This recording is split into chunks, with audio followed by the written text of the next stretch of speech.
Olá pessoal, sejam bem-vindos e bem-vindas, é um prazer estar aqui com vocês. Estamos aqui para mais uma aula da disciplina Diversidade Sociocultural 1. Eu peço que vocês anotem as dúvidas para depois postarem no nosso fórum Tira Dúvidas, tá? E a gente vai tentar responder a tudo que vocês colocarem lá. Hoje falaremos sobre os povos indígenas. A gente vai falar sobre várias coisas, um pouco sobre a colonização, sobre as formas de resistência, sobre os equívocos que se cometem em relação aos povos indígenas atualmente, né? Uma série de coisas. Então vamos lá.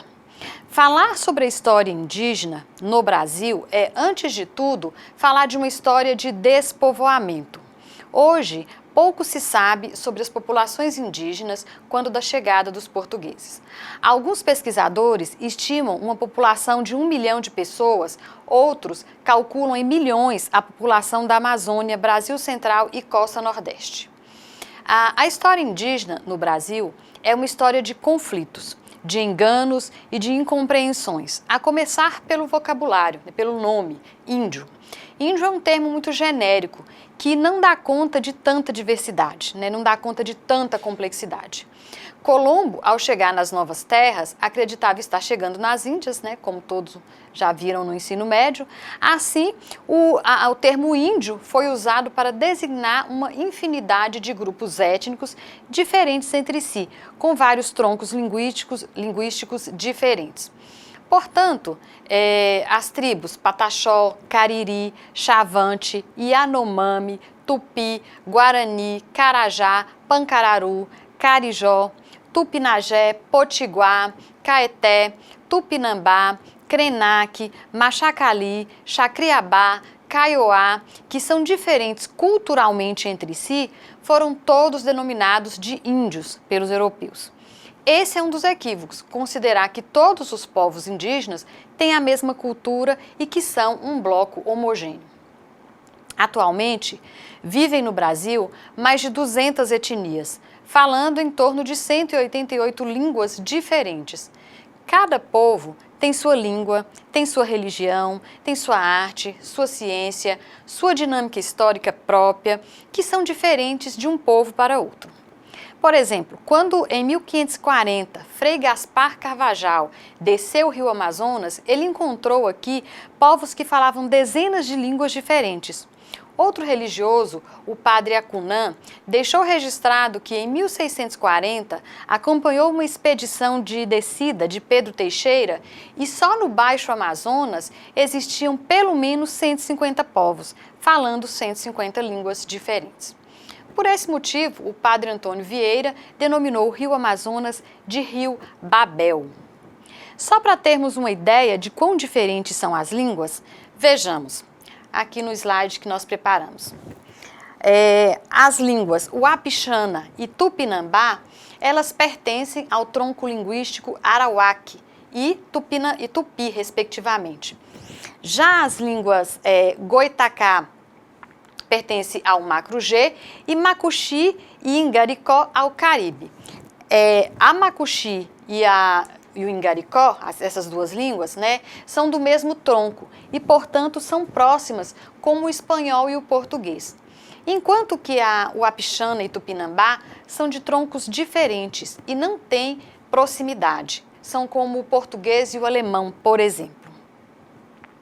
Alguns estudiosos do tema calculam que somente na Amazônia falava-se cerca de 700 línguas diferentes. Em todo o território que hoje é o Brasil, estima-se um total de mais de 1.300 línguas. Hoje sabemos pouco sobre os povos nativos. Sua cultura e seus modos de vida, antes da colonização, ainda estão sendo redescobertos. Mas o pouco que sabemos foi devido às correspondências dos jesuítas, as crônicas de franceses, portugueses e demais europeus e as gramáticas da língua geral e de outras, documentos produzidos que, deixados, conseguimos recuperar muito da cultura dos povos indígenas. No decorrer do processo de colonização, os jesuítas usaram várias nomenclaturas para se referirem aos índios. Uma delas é o termo gentil. Depois, passaram a diferenciar o índio cristianizado daquele considerado como gentil ou pagão. Para os padres, os pagãos eram governados pelo demônio. Termos como aliados e inimigos ou contrários, negros da terra ou negros brasis eram usados para diferenciar de negros da Guiné, que eram as pessoas escravizadas trazidas do continente africano. Posteriormente, após a catequese, temos os vocábulos índio manso e índio bravo. Percebam que tanto negros da terra quanto negros da Guiné são termos genéricos usados para designar grupos étnicos diferentes. Para a colonização portuguesa, essa identificação se mostrou necessária para melhor catequizar, escravizar, combater ou até mesmo aliar-se aos nativos. Outra designação usada pelos jesuítas foi tupis e tapuias. Tupis eram os povos que, por serem semelhantes na língua e nos costumes, habitavam o litoral brasílico no século XVI. E os tapuias eram os outros, aqueles que não falavam o que os jesuítas chamavam de língua geral. Nunca houve um grupo linguístico ou cultural tapuia. Este nome era somente uma forma de designar os povos de outros troncos ou famílias linguísticas, ressaltam aqueles que estudam especificamente o tema. É importante ressaltar que esse sistema de classificação da cultura nativa, que permitiu conhecer as diferenças, os contrastes entre grupos, foi um trabalho feito subordinado aos interesses da colonização. Mas este trabalho foi útil para o futuro conhecimento das populações indígenas.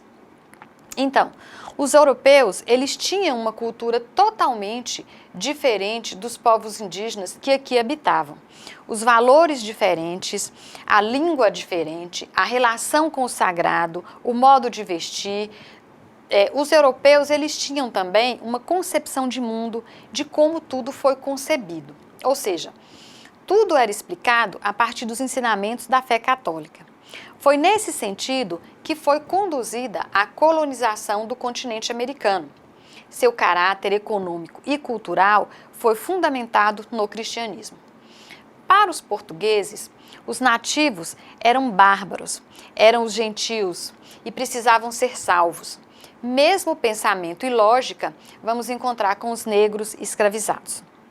A questão, pessoal, é que a presença desses novos seres humanos, juntamente com o novo mundo, precisava de uma explicação, né?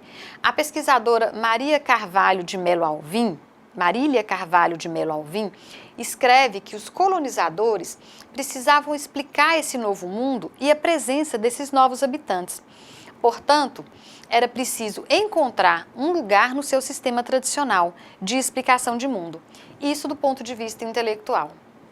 Então, se os índios tivessem, de alguma forma, uma origem independente do velho mundo, ou seja, independente da Europa, significaria defini-los como não-homens.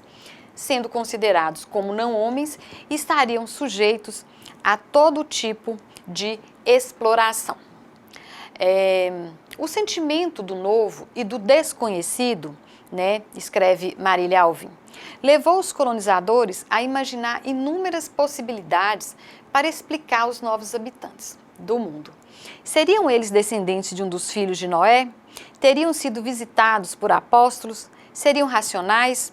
Essas questões, colocadas por eles naquele momento, chegaram até nós por conta dos registros deixados pelos jesuítas. A catequese dos jesuítas prosperou com mais vigor entre os povos tupinambás, que eram aqueles povos que estavam no litoral. Foram eles, inclusive, que Cabral encontrou quando aportou nessas terras. Foi com os tupinambás que se formaram as principais alianças luso-indígenas. Eram eles que habitavam o litoral, como eu já falei, em 1500, desdobrados em várias outras castas ou nações. Por isso, foram melhor descritos nos documentos coloniais. Daí a crença, né, de que todos os índios falam o tupi, né, falavam o tupi. A gente ouve muito isso hoje em dia ainda. Os tupinambás, eles viviam da caça e da pesca e praticavam agricultura e horticultura. Os artefatos de guerra ou de trabalho eram de madeira e de pedra. As relações de parentesco, elas eram guiadas pela linha paterna. E os tupinambás, eles sacrificavam os filhos nascidos dos cativos de guerra, que eram considerados como inimigos, enquanto que os filhos das cativas eram integrados à comunidade. Para os tupinambás, o casamento era uma instituição reguladora das relações sociais. Para casar, o jovem ele deveria passar por certos testes, sendo o principal fazer um cativo de guerra para ser sacrificado. A vida dos grupos locais girava em torno da guerra. Havia as guerras intertribais e as guerras intratribais. As intertribais, como ressalta Alvim, muitas vezes eram crônicas, existiam há muito tempo. Os motivos mais comuns eram a vingança, a captura e a disputa por recursos ambientais, como água, por exemplo. O objetivo na guerra era aumentar seu contingente e minimizar os menores até que sucumbissem a ponto de não oferecer nenhum tipo de perigo ao grupo dominante. E as lutas intratribais também eram comuns. Os grupos se fragmentavam em pequenas unidades e acabavam se mudando para outras áreas, ou se unindo a grupos estrangeiros, ou até mesmo retornando aos grupos de origem. Era por meio das guerras que se reforçava a identidade do grupo. Alguns praticavam a antropofagia. E por falar em antropofagia, ela serviu de forte justificativa em favor da conversão.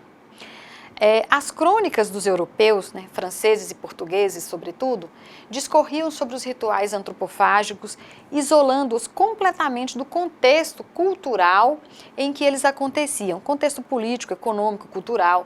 Ignoravam que inúmeras formas do comportamento indígena tinham sentido social, político e religioso. Tá? Nesse sentido, quando a gente observa as cartas dos jesuítas, a gente percebe que elas nos mostram a discrepância de valores, sobretudo no caso da antropofagia. Eu vou postar na sala virtual para vocês um artigo da Marília Alvim que trata sobre isso. As crenças, elas eram diversas. A criação para os Tupinambá, por exemplo, era a manifestação de dois poderes divinos, Monã e Maíra, criador e transformador de todas as coisas. Tupã não tinha uma forma humana e não era o principal dos entes sobrenaturais. Tá? Foi a ação dos missionários que, ao ensinar a doutrina cristã aos índios, na língua destes, associaram o conceito do Deus católico ao nome Tupã. Tá? Os tupinambás e as demais tribos indígenas, eles adoravam várias divindades, principalmente divindades, o sol, a lua, a mata, as águas. A efetivação da colonização, a partir de 1530, fez com que grupos de indígenas se engajassem no fornecimento de escravo para as nascentes lavouras canavieiras em troca de armas, o que fez ativar ao máximo a máquina de guerra tão característica da cultura tupinambá. Portanto, temos aí as tribos indígenas, o Tupinambá, no caso, intensificando a máquina de guerra para oferecer escravos para os colonizadores. Em 1609, a coroa proibiu o cativeiro de indígenas. Mas o aprisionamento e o tráfico de escravos índios prosseguiu no litoral durante todo o século XVI, diminuindo somente com o decréscimo da população no litoral. A partir daí, abre-se caminhos para a difusão da escravidão africana. Mas é importante ressaltar que mesmo com a escravidão negra, os indígenas continuaram sendo escravizados. Manuela Carneiro da Cunha ressalta que a escravidão dos indígenas chegou ao século XX. Veja bem, em 1850 ainda se vendiam índios escravos no Rio de Janeiro e na Amazônia. A escravidão indígena chegou ao século XX. Para a diminuição da população indígena, contribuiu as doenças, a escravidão e também os casamentos com os brancos. Principalmente no caso das doenças, a varíola, a partir de 1560, dizimou aldeias inteiras. Essas epidemias, elas tiveram ação decisiva no declínio demográfico indígena na costa. Bom, e com relação à resistência indígena? Os povos indígenas, eles resistiram de alguma forma? Sim, inúmeros grupos indígenas reagiram de formas variadas ao aprisionamento. Ronaldo Vanfas, um historiador, ele escreve que os indígenas atacaram núcleos de povoamento e destruíram engenhos. Os Aimoré, eles entraram em permanente conflito com os colonizadores na Bahia, durante o século XVI. O donatário da Bahia foi devorado pelos Tupiniquim em 1547. E o jesuíta Pero Correia também foi devorado pelos Carijó. Destino semelhante teve Dom Pedro Fernandes Sardinha, devorado pelos Caeté. Outra forma de resistência foi os movimentos denominados de santidade. Foram movimentos migratórios de forte base religiosa, com traços messiânicos, e não raro dotados de morfologia híbrida, meio católica, meio indígena, uma vez que algumas das lideranças já tinham sido catequizados ou eram nascidos em aldeamentos dos jesuítas. As santidades, elas tiveram um papel importantíssimo na religiosidade híbrida que caracteriza o nosso país. Alguns ritos estão presentes em cerimônias como o catimbó e nas linhas de caboclos. As culturas indígenas, elas foram decisivas na formação da cultura nacional. Não somente na religiosidade, mas na higiene pessoal, nos hábitos alimentares, no óleo de coco para o cabelo, a rede, né? A toponímia brasileira, ou seja, os nomes dos lugares, em boa parte das regiões indígenas, né? Nomes de rua, de cidades, por exemplo, né? Estado, né? Outra questão importante a ser tratada é a união ou adesão dos indígenas aos portugueses. Muitas pessoas querem desqualificar a história dos povos indígenas com o argumento de que eles se uniram aos portugueses e, portanto, obtiveram ganhos. Ao longo do processo de colonização da América Portuguesa, os indígenas eles se uniram sim aos colonizadores para derrotar outras tribos, se uniram ao inimigo dos portugueses. Essa adesão, ela aconteceu em vários momentos e não raro obedecia à lógica dos nativos e por meio dela buscava-se reforçar a luta contra tribos inimigas. Nações inteiras optaram por fazerem alianças com os inimigos dos colonizadores, como os tamoios, por exemplo, que se aliaram aos franceses. Durante a invasão holandesa em Pernambuco, parte dos potiguar forneceram auxílio aos flamengos, certo? O apoio indígena, independente das razões que o motivaram, foi um aspecto decisivo para o sucesso da colonização portuguesa. As populações indígenas do Brasil chegaram ao século XIX em condições lamentáveis, precárias, demograficamente debilitadas, exploradas de várias maneiras, mesmo que a escravidão fosse legalmente proibida. Vítimas de guerra do tipo colonial, ou seja, aquelas guerras feitas com o propósito de exterminar índios. Tá?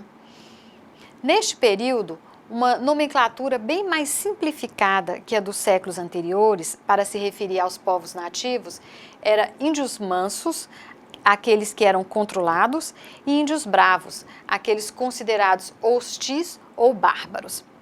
Então, o Brasil ele tornou-se um país independente no século XIX, em 1822. Né?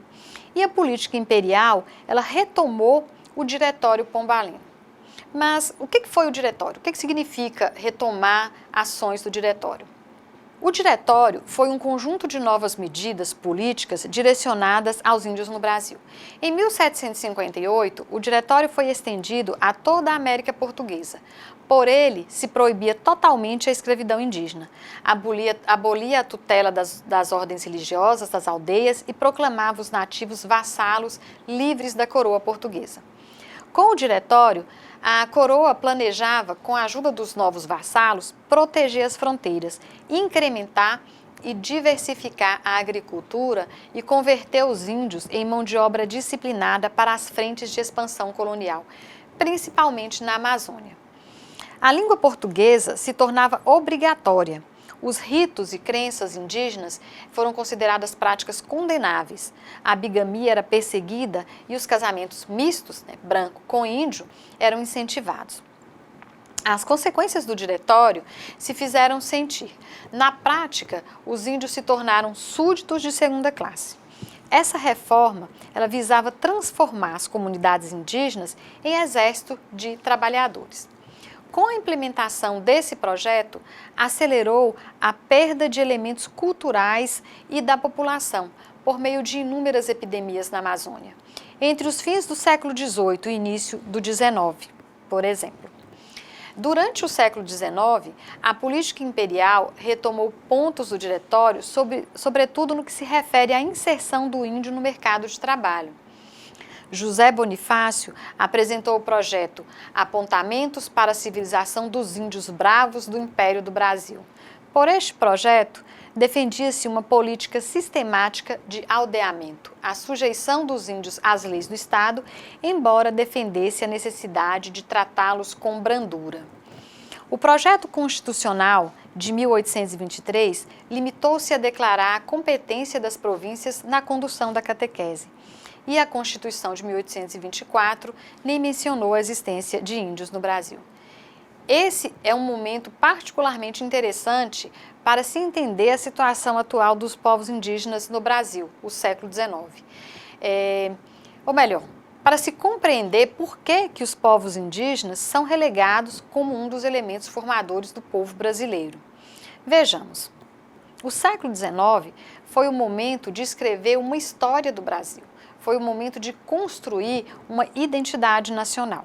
Em obras como a de Von Martius, para o Instituto Histórico e Geográfico Brasileiro, em 1840, foi destacada como eixo da formação histórica brasileira a fusão das três grandes raças, o português, o negro e o índio. Von Martius, ele dedicou-se muito à contribuição dos portugueses, quase nada a dos negros e razoavelmente a dos índios, para a formação da nacionalidade. Muitas pesquisas foram escritas e alguns até questionaram se a história do Brasil, de fato, começava em 1500 ou se começava antes, com os primeiros habitantes vivos. Francisco Adolfo de Vanhagen, autor da grande síntese da historiografia brasileira, considerou que a história do Brasil se iniciou em 1500 e considerava os índios como povos selvagens, bárbaros, quase animalescos. Concepção essa que ganhou força na memória. Sua obra dedicou 3 capítulos aos povos indígenas, especialmente aos Tupinambá. É no século XIX que a questão da humanidade dos índios é colocada pela primeira vez. Nós tivemos lá nos anos de 1500 a bula papal confirmando que eles tinham alma, mas foi no século XIX que a questão da humanidade foi colocada. O século XIX é um século onde os estudos científicos estavam ganhando forma. Nesse período, estudiosos tipificaram os índios como uma raça inferior e Blumenbach, um dos fundadores da antropologia física, tipificou o crânio de um índio botucudo como estando entre um de um orangotango e de um humano. Mas, até como forma de construir um orgulho nacional, a humanidade dos índios era oficialmente afirmada. Mas nas questões internas do país havia a ideia de que eram seres bestiais, animalescos. E na literatura e na arte, o índio foi cada vez mais romanceado e idealizado, muito diferente das culturas dos povos indígenas de carne e osso. Enquanto isso, nos rincões do Brasil, os indígenas continuavam sendo escravizados e desrespeitados, sobretudo em relação às suas terras. O que observamos a partir da chegada de Dom João VI ao Brasil é que a política indigenista sofreu modificações em sua agenda. Não havia discordância quando se tratava de escravizar índios e desocupar suas terras. Bom, no início do século XX, teremos um movimento que culminará no SPI, Serviço de Proteção aos Índios.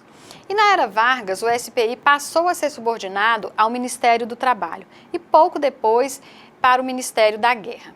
Em regulamento de 1936, afirmou-se a preocupação com a nacionalização dos silvícolas e a intenção de integrá-los à nação como guardas de fronteira.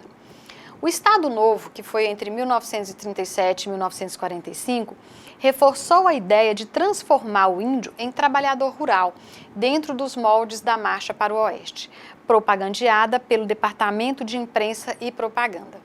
É desse período a expedição Roncador Xingu, encarregada de colonizar vastas porções do território brasileiro.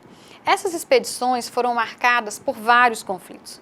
O SPI foi extinto em 1967 e substituído pela FUNAI. A década de 1970 é o momento do milagre brasileiro, portanto, de progresso. Manuela Carneiro da Cunha afirma que, diante de um cenário de progresso, os índios eram o impedimento. Os tratores precisavam abrir estradas e os índios eram realocados para depois afastá-los novamente. Em 1972, é criado pela Igreja Católica o CIMI, Conselho Indigenista Missionário, sobre o qual falamos em outra aula. Na década de 80, a questão indígena ela é militarizada. De empecilhos, os índios passam a ser riscos à segurança nacional. Note que nos séculos anteriores, os índios de Roraima eram usados como escudos, guardas de fronteira, e no século XX passam a ser vistos como ameaça a essas mesmas fronteiras. Diante deste cenário conflituoso, é formado um movimento indígena de âmbito nacional. Este movimento é um dos responsáveis pelas grandes novidades na Constituição Federal de 1988. A Constituição, reconheceu a organização social, as crenças, as línguas e tradições dos grupos indígenas, garantindo a eles a posse das terras tradicionalmente ocupadas. Podemos dizer que os conceitos ligados politicamente à etnicidade e o reconhecimento das alteridades triunfaram com a Constituição de 88. No entanto, as limitações desse triunfo são imensas. Lideranças indígenas foram e são mortas constantemente. O cacique guarani Ângelo Cretan, eleito vereador pelo MDB, foi assassinado em 1980, na reserva de Mangueirinha, no Paraná. Anos depois, um assassinato coletivo, o massacre do Yanomami, em Roraima. Tá? A população indígena, que já foi de milhões, hoje não chega a 897 mil pessoas. Quem não se lembra do assassinato do índio Galdino Jesus dos Santos, que foi queimado vivo em um ponto de ônibus em Brasília? Galdino era pataxó. Ele estava em Brasília para participar de manifestações pelo Dia do Índio. Ele havia chegado tarde de uma reunião e não conseguiu entrar na pensão onde estava hospedado. Resolveu então dormir em um ponto de ônibus, bem ao lado, próximo. Foi quando um grupo de 5 rapazes dentro de um carro, todos eles no mesmo carro, jogou álcool e ateou fogo no que eles achavam ser apenas um mendigo. Um homem que passava pelo local anotou a placa do carro, do automóvel, e entregou à polícia. Tá? Muitas outras questões indicam a violência praticada contra os povos indígenas na atualidade. Na sala virtual, vocês irão encontrar material sobre a Reserva Raposa Serra do Sol, uma matéria sobre os índios kaiowás, documentários sobre os índios no Brasil, além de artigos sobre a temática indígena. Agora, pessoal, uma outra questão importante a se falar é sobre as terras indígenas. Aí a gente volta lá no século XIX. A partir do século XIX, a questão indígena passa do quesito mão de obra para uma questão de terras. Tá? Isso porque a utilidade dos índios como mão de obra torna-se prescindível. Portanto, o que passa a importar mais são as terras e não seu trabalho. Os argumentos usados para retirar a terra dos índios são vários. Chegaram a dizer que os índios são errantes, que não se apegam à terra, que não têm noção de propriedade, que não sabem distinguir o teu do meu. Esses argumentos foram usados como forma de justificar a retirada das terras indígenas. Mas pesquisas mostram que os indígenas, errantes ou não, conservam a memória e o apego a seus territórios tradicionais. E no século XX, o enfoque deixa de ser as terras e passa a ser o subsolo, ou seja, os minerais que estão no subsolo das terras indígenas. Eu gostaria de abordar outra questão que eu também julgo pertinente.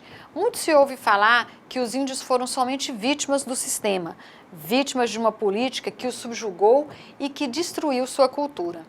A eliminação física dos índios não quer dizer também sua eliminação enquanto sujeitos históricos. Eles foram atores políticos importantes no decorrer do processo de formação do Brasil. É certo que foram quase exterminados, mas eles fizeram escolhas, às vezes fizeram más escolhas, e conduziram sua história de acordo com seus objetivos.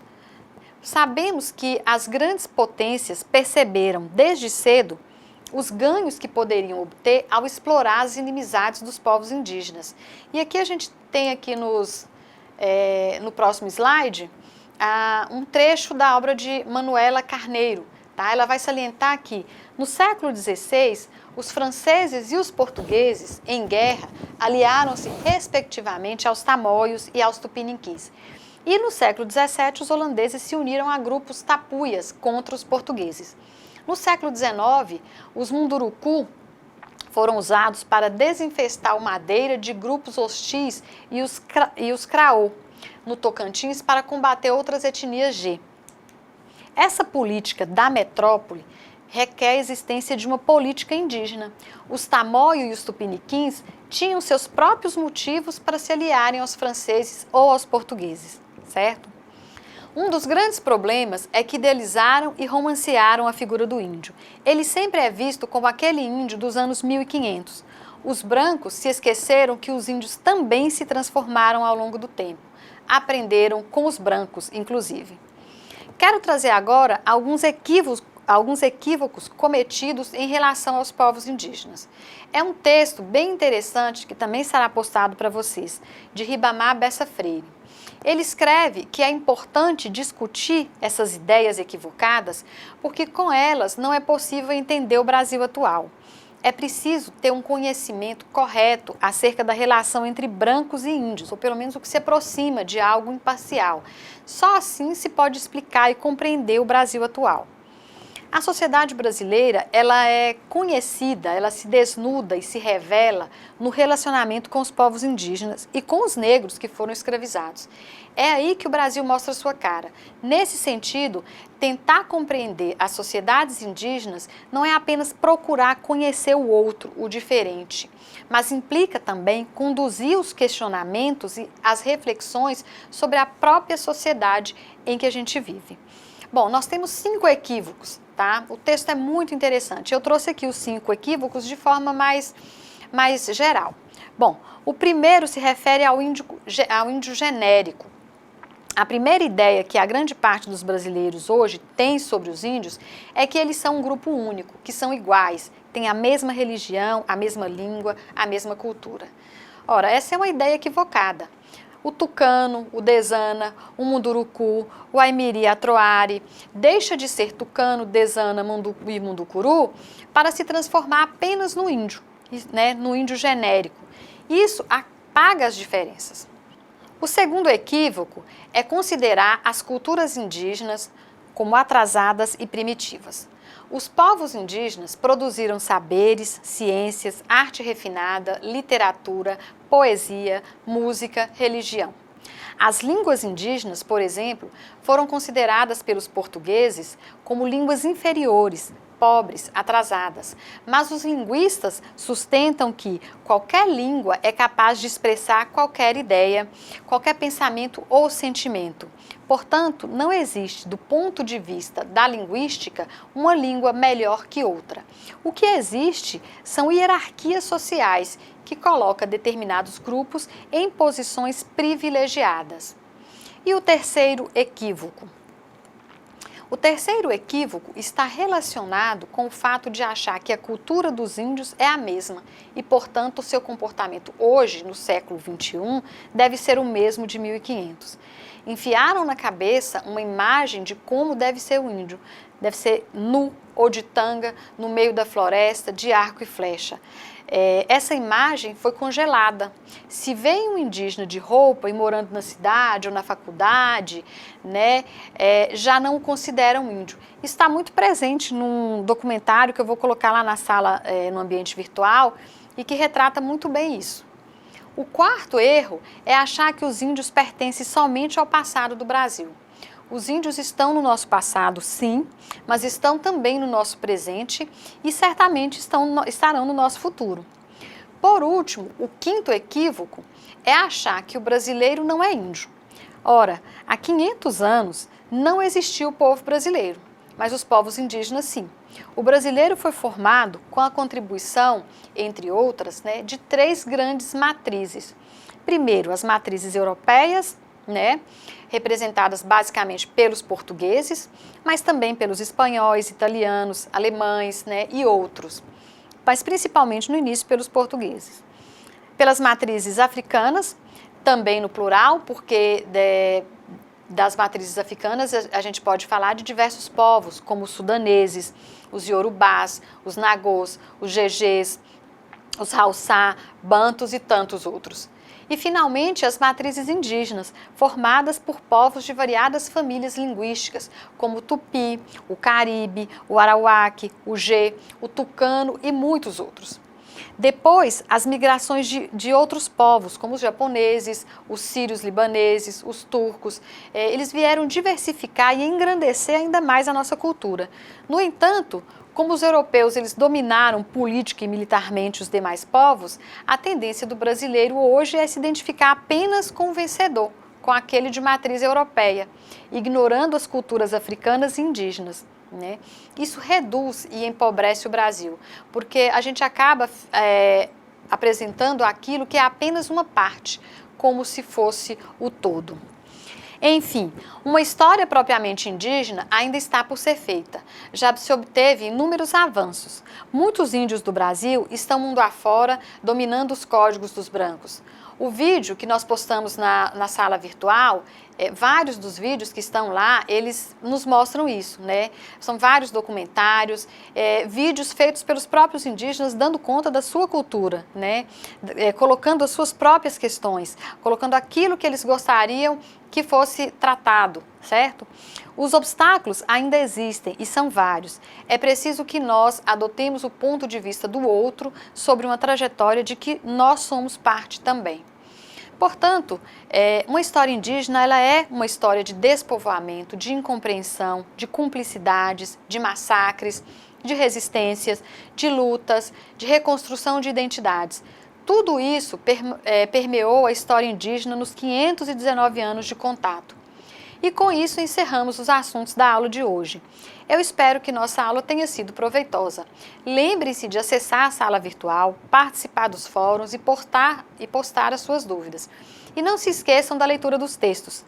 Por enquanto é só, bons estudos e até a próxima!